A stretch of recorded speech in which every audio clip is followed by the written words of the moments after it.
Sonic Generations was a game that for the longest time I'd always admired from a distance. As a kid, I only ever played the 3DS version since I didn't have the modern consoles at the time. I had to wait 13 years, but when Sega announced Sonic X Shadow Generations, all the stars had finally aligned. So, on October 25th, I ran to the store, grabbed my copy, and promptly ignored everything that wasn't Shadow the Hedgehog. It was great. For the most part. It was only very recently that I got around to beating the Sonic part of the game.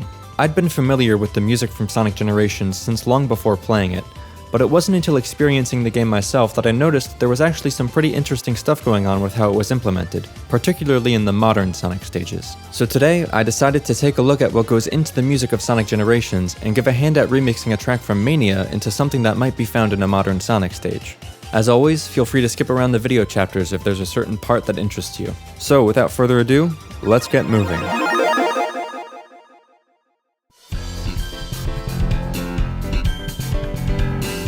In regards to analyzing the music of Sonic Generations, it's a little bit tricky to do that as a whole. Pretty much its entire musical identity is other games, so I'm going to narrow down my analysis to only focus on how they went about crafting modern versions of classic era stages, as that's what I'm trying to accomplish today. There's a few musical ideas that persist through all of the classic era remixes. One is the use of modern sounding synthesizers.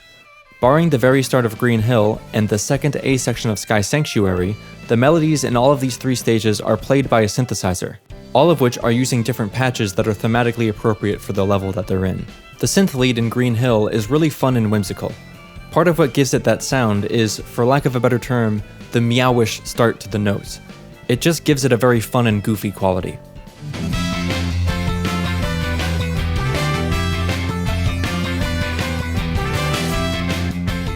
The sound is actually quite easy to produce on your own, so here's a quick tutorial. Take a default saw wave, add a low-pass filter, make the envelope something like this, make an LFO that looks something like this, and map that LFO to the cutoff. Bump up the resonance, and there you have it. Obviously, the lead in Green Hill is a little bit more than just this meow patch, but that's what this second wavetable is for. This whimsical synth is incredibly fitting for a fun and carefree opening stage like Green Hill. This is in stark contrast to Chemical Plant, which is a very industrial and aggressive location in comparison. So, we get a new synth patch to match this feeling. To my ears, this doesn't sound like a singular synth patch, but rather multiple synths working together like a machine in order to flesh out the harmonies and textures that make up the lead instrument, which is incredibly fitting for a setting like Chemical Plant.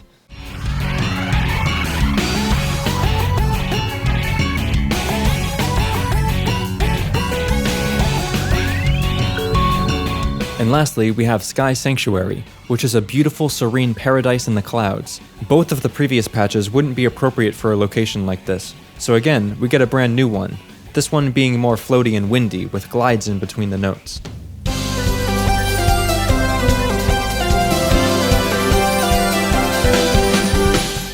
This is also a pretty simple patch, so here's another crash course.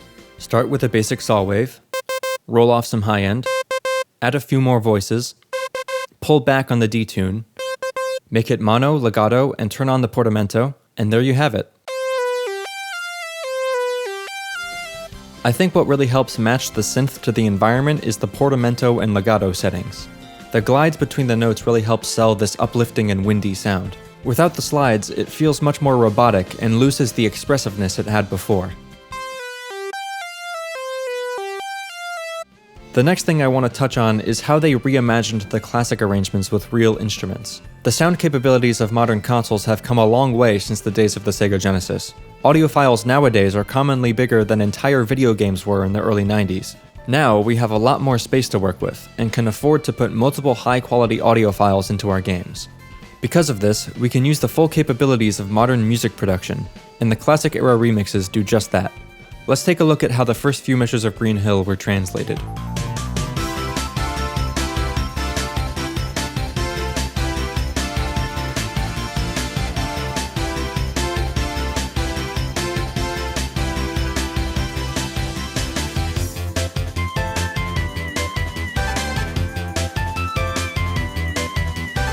This descending pluck is turned into a guitar riff. The A section lead and B section counter melody is played on horns. And of course, we have the real sounding bass and drums. Sky Sanctuary takes a similar approach, but I want to focus on one specific element. Here are the first few measures of the original track.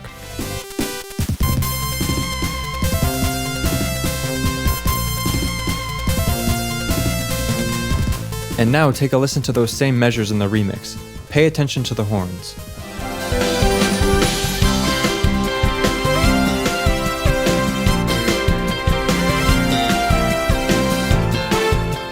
Those trumpets are perfect. You can tell that this is exactly what the original song wanted to do back in 1994. For our purposes today, a lot of the work of this step has already been done for us. If T. Lopes wanted a trumpet sound, he just grabbed a MIDI trumpet. However, what's so cool about Mania's OST is that the MIDI instruments are used in a very obvious and intentional way. In Sonic 3, a trumpet sound was implied by the use of basic wavetable shapes and reverb. In Mania, it's implied by an unrealistic MIDI sample. Both are clearly not real instruments, but one is much closer than the other. This gives the music of Sonic Mania the same sort of upgrade that the visuals did. It evokes the style of the classic games while still giving it a fresh coat of paint. Anyways, last thing is use guitars. While it is subtle, Sonic Generations does have some adaptive music in it. Modern Green Hill, Modern Sky Sanctuary, and the Time Eater boss all have systems in place that change music based on player input. White Space also has some adaptive elements that we'll touch on as well. For the two traditional stages, there's a system in place that tracks how fast Sonic is moving. If he's going fast enough, the drums change into double time, and the rhythm guitar and bass alter their performance to better match the drums. For the sake of consistency, we'll refer to this arrangement as the fast version. An important thing to remember is that the fast versions are not literally faster than the normal ones. The BPM of the two arrangements are exactly the same. The fast version only feels faster because of the change in the rhythm section.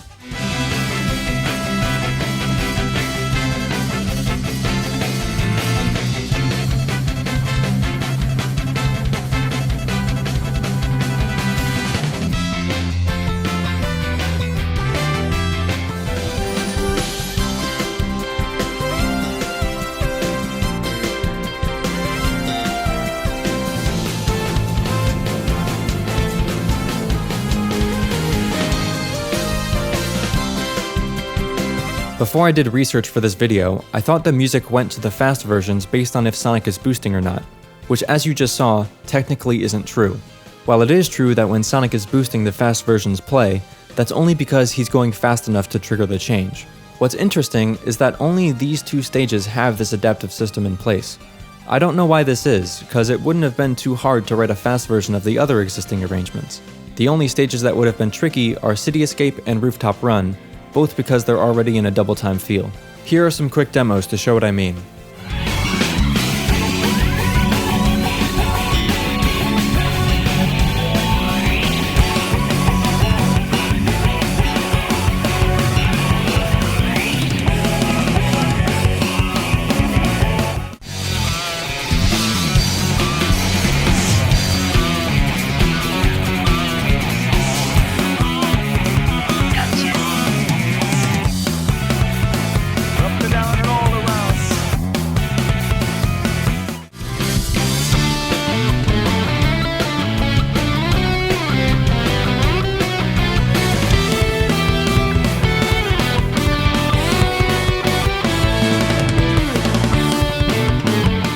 Now, in terms of technically accomplishing this in-game, there are tons of different ways that this could have been done.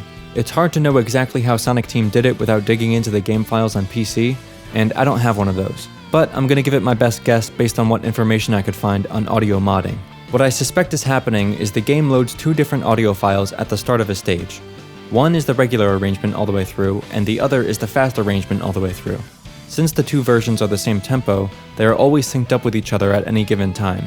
Once the game registers that Sonic is moving fast enough, it quickly crossfades over to the fast version and keeps playing it for as long as Sonic maintains a high enough speed.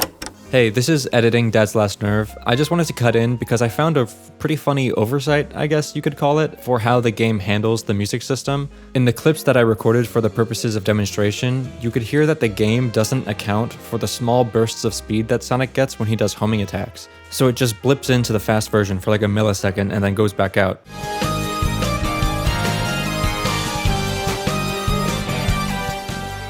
In the context of normal gameplay, you would like never hear this, and I really don't blame them for not putting resources into fixing this issue that nobody else is going to care about. Quite frankly, I don't even really care about it. I just think it's kind of funny, and there's no other context for where this knowledge could be applied anywhere else in my life.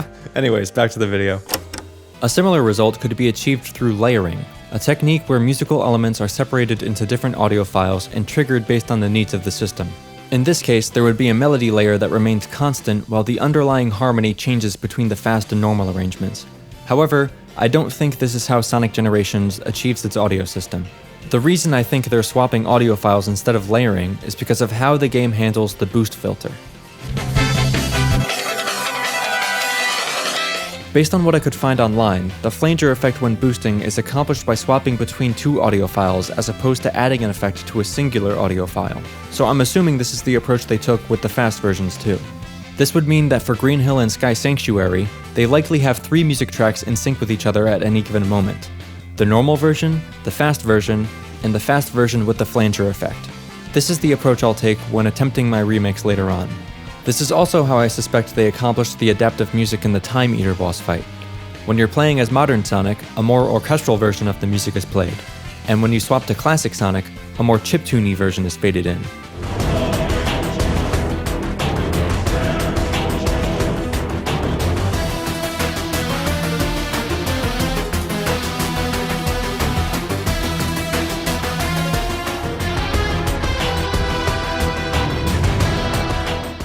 Lastly, to round out this section of the video, I want to touch on the white space music. Just to establish a basis, the white space serves as the level select hub in Sonic Generations, and depending on what level Sonic is standing in front of, the music changes to reflect that level. In order to make the transitions as smooth as possible, all the music in white space is the same BPM. If Sonic moves to a new stage, the music waits the transition until the 1 of the next measure. This is likely so the melody has a better chance of not getting cut off. In controlled environments between level themes, the system actually works well enough.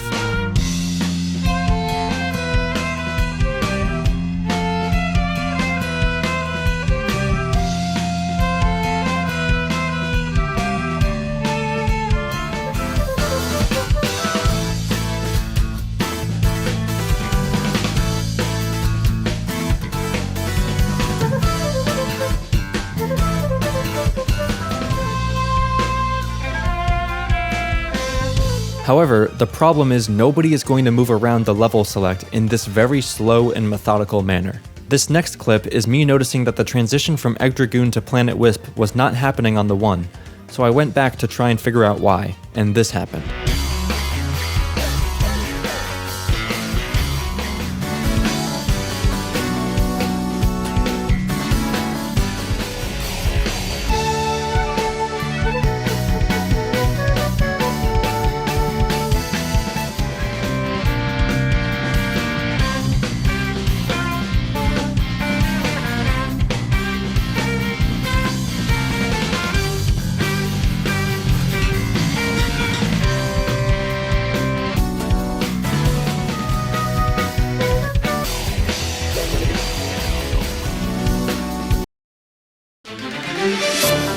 Clearly this isn't the most graceful system in the world.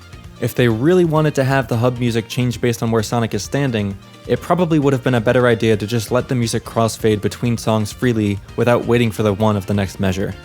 That would have allowed for the music to respond much quicker to where Sonic is actually standing.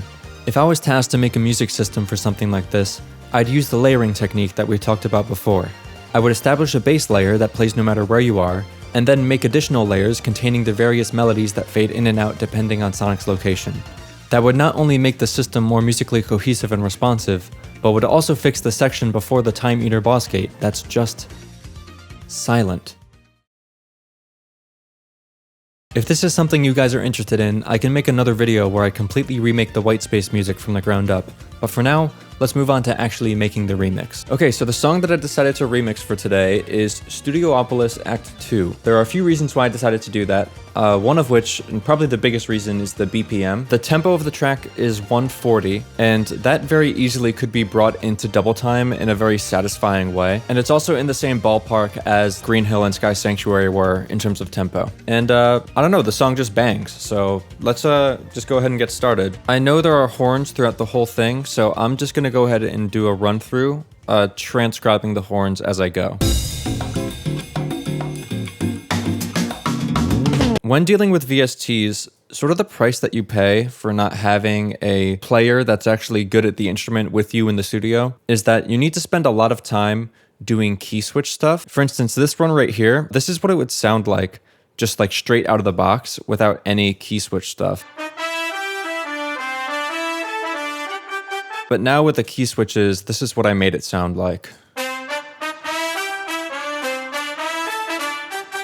It's just a little bit more expressive. Obviously not the real thing, but you know, I can't play a trumpet and I can't really have trumpet players here into the apartment. And even if I could, I can't pay them, so. This song is so good, dude. A really good way to handle harmonization in brass is to make sure that the top line is the melody that you want to kind of cut through. So all harmonies that I add, I'm gonna put below the top line to kind of make sure that it still is the thing that your ear is latching onto, but there's a lot of color underneath it. Oh, and you know what?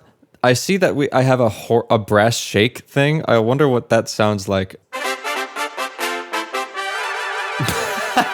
That is awesome. I'm gonna keep that. All right, so I think that is the horns all laid out. Oh yeah, and I'm only doing one repetition of the loop. If there is interest in me like releasing this after this, you know, as a full song, I'll go ahead and like do some more interesting stuff in the second half. But for now, I'm just gonna do one repetition. I'm gonna get the string section down now because I don't think that'll take too long. Strings are another instrument that require a lot of attention in terms of key switches. Not only key switches, but mod wheel data as well.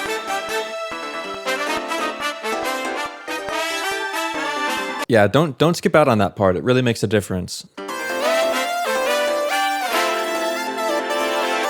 Okay. I need to get drums in because I want to hear this part with the... For like boots and cats rhythms like this, what really kind of helps with the groove is adding this little like note after the closed hi-hat. Check it out before. And then after. So I'm hearing tambourines here, like a and then maybe some shakers on the ands as well, like a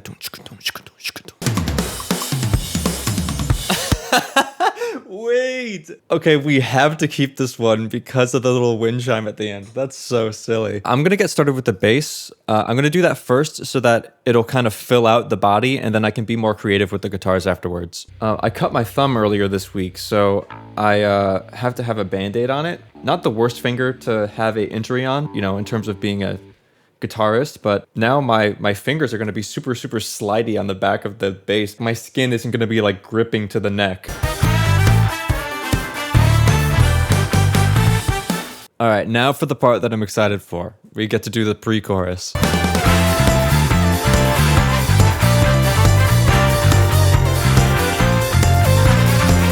Woo! Okay, that is awesome. That was a good take.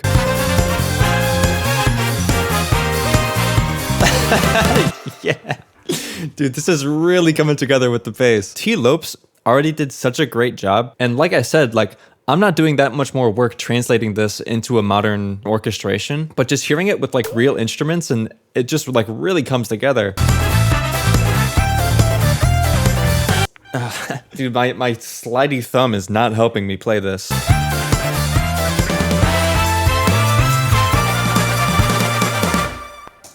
All right. Do you guys that own guitars name your instruments? I never really did that. I always thought it was kind of like strange. But then my good friend, Bob the Guy, I made him play Doom Eternal because that game frickin' rips. And I'm gonna do a video on Doom Eternal, don't worry. He suggested that I name my guitars after Doom Eternal weapons. So This is Sticky Bombs. I had a previous guitar that this one replaced called Combat Shotgun, which is, of course, the weapon before Sticky Bombs. So that's the name of my instruments.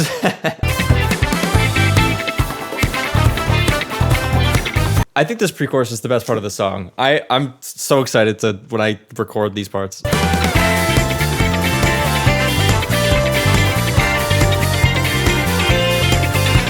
I'm wondering if I split up the guitars for this little run right here and have one of the guitars hold that high note that's playing over top of it, and then have the other one go down like a...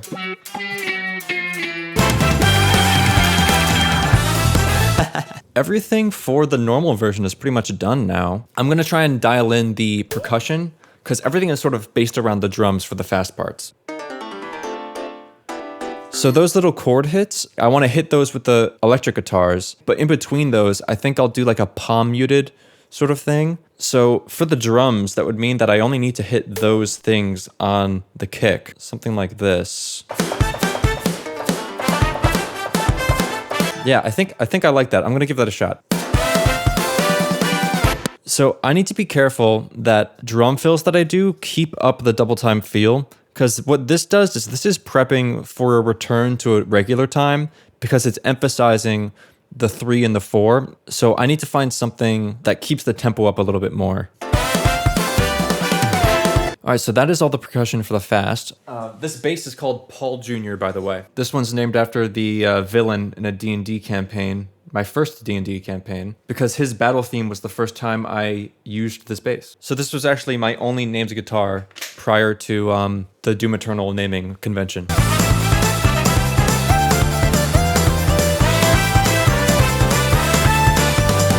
So you might have noticed that I simplified the bass parts during like these parts that have, you know, some more complex lines. The reason I'm doing that is so that it matches with the guitar much better. It'll make sure that the rhythm section is much more tight. They do this in Sonic Generations too. In Sky Sanctuary is very easy to hear. The slap bass goes away when you're in the fast version because it's matching up with the guitars to keep the rhythm going. All right, it's Sticky Bomb time.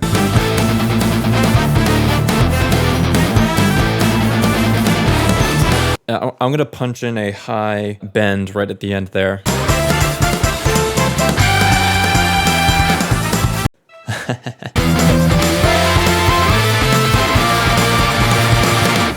All right, that is everything for all the parts. All right, so I just spent a bunch of time adding in a bunch of like expressiveness to the lead, like bends and wiggles and things like that. It really does add a lot to the end result, even though it takes a bit of time. So it's been a few days. I decided I wanted to take a step back and mix with fresh ears because I'd been working on that for like a long time that day. So all of my mixing decisions were just not, well informed. So why don't we give it a listen from the top? First time through with the normal harmony, and then the second time through will be with the fast harmony.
All right, so now what I'm gonna do is I'm gonna export these in a very specific way. I'm gonna bounce out the introduction, which is just gonna be this part right here. And then what I'm gonna do is I'm gonna bounce out from the end of the intro all the way to the end, including the reverb tail for the fast and the normal harmony. And now I'm gonna make the boost sound effect. So this is what I've landed on. Basically, I separated it into a low and a high end track, and then on the high end only is where I've put the flanger. All right, and this is Wise. This is a very popular audio middleware. Another popular one is Fmod. We'll definitely touch on that in the future. Based on what I could find online, Sonic Generations uses Cryware, but I don't have that and I don't know how to use it. I'm gonna use Wise instead, and the reason I'm choosing Wise over Fmod is because Sonic... Hey, this is editing Dad's Last Nerve again. In this clip, I go on to say that Sonic Team has used Wise in the past, and say that examples of that are Team Sonic Racing and Crossworlds.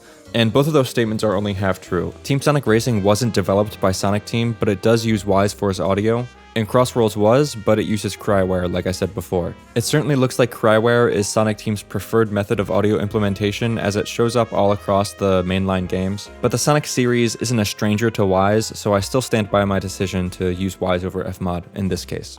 I'm thinking about this in terms of two states. So we're gonna have a boosting state and we're gonna have a normal state. So if we're gonna be swapping between two states, what we need is a switch container, boost music, and then we have level music.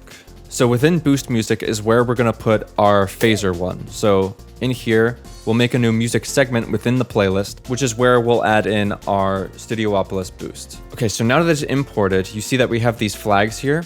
So these flags basically tell Wise where to start and stop the music. So this red one is where it will jump back to the beginning, and this green one is the beginning. If we drag our flag all the way to the end, you could tell that this flag is right where the reverb tail starts. So what we're gonna do is we're gonna go to the boost music playlist and drag the segment into the playlist. What I'm also gonna do at this point is I'm going to add a music segment that's separate of the two. This is gonna be for the intro. And this is what the intro sounds like.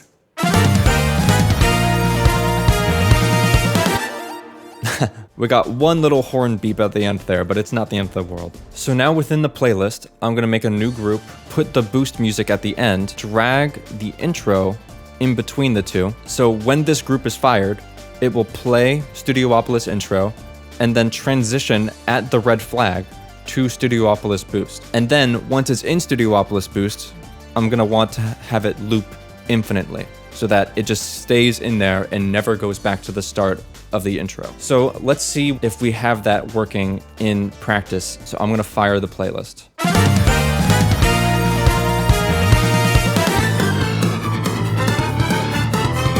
Yeah, I mean, that's working. So now we'll do a similar thing with the level music, but now we need to account for the fast and slow versions. So here we'll make a new music segment. We're gonna have two music tracks within this, Studiopolis Normal and Studiopolis Fast. But what will happen if we play this is that they'll both play at the same time. I'm gonna play it, but I'm gonna turn down my volume and the volume into editing. You can hear there's two drum performances going on, and it's very messy. So now our problem is we need to make it so that only one of them is playing, depending on how fast Sonic is going. So in order to do that, we're gonna go over to the Game Syncs tab, and we're gonna make a parameter. So right here, create new game parameter, and we'll call this Sonic Speed. We'll keep these values as is for now. If this was actually in-game, you would assign 0 to be Sonic Speed when standing still, and then the maximum to be whatever value when Sonic is running at his max speed. So we'll just keep it at 100 for now, just so that it's easy. And while we're here, we might as well go over to states and create our state group for boosting and not boosting. So now we go back to the audio tab. We'll go over to this parameter here, RTPC panel. It stands for real-time parameter control. So now what we're gonna do here is we're gonna make it so that the volume is affected by the game parameter of Sonic Speed.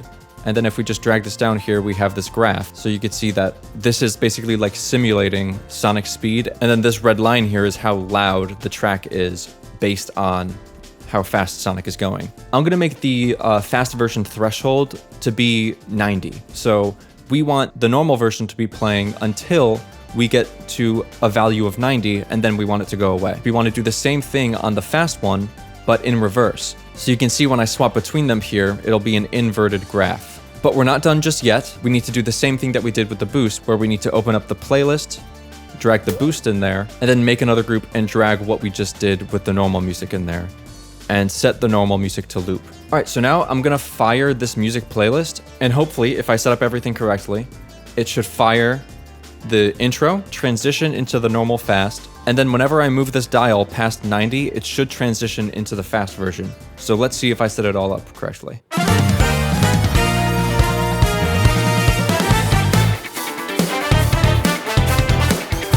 Okay. And then if I bring this past 90,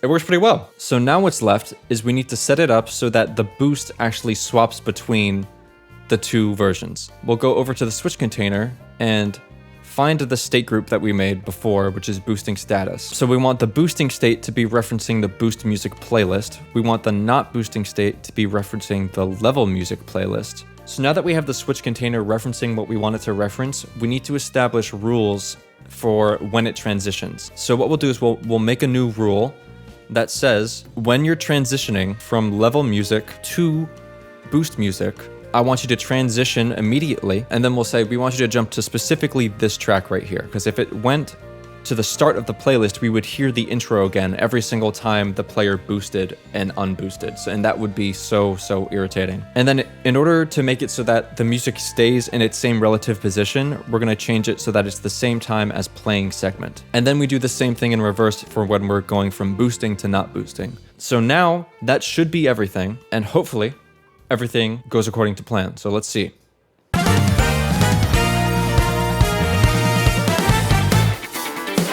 So far, so good. We're playing the normal music and we're not boosting. Let's swap to boosting. Now we're boosting.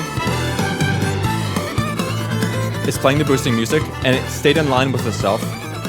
Let's go back to not boosting.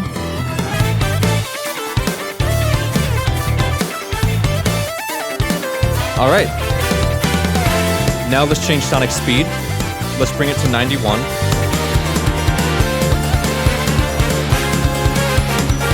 It looks like we have a working system.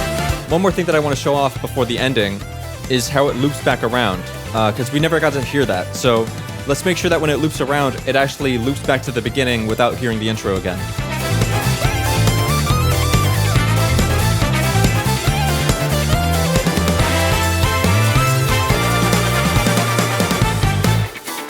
Yeah, it sounds great, and you could hear the reverb tail still ringing out. And the system still works, even after it looping one more time. So there we have it. That's our Sonic Generation system. All right, and that is another episode of the VGM Toolkit. Thank you guys so much for joining me. If you guys liked the video, please consider liking and subscribing. I really appreciate it. Let me know in the comments what you guys think. If you guys want me to release Studiopolis as its own cover, or if you want me to cover different games. This was a longer one, but I'm glad that we got to get into the weeds of some of this adaptive music stuff. This is really just scratching the surface of what's possible with systems like this, and it's really fascinating the kind of things that you can do. Obviously, I'll be using Wise. I'll be using Fmod as well. It just kind of depends on the game and the system, and if the game that we're covering is on record using one or the other, I'll probably go with the one that they're using. Alright people, thanks again for watching. Take care.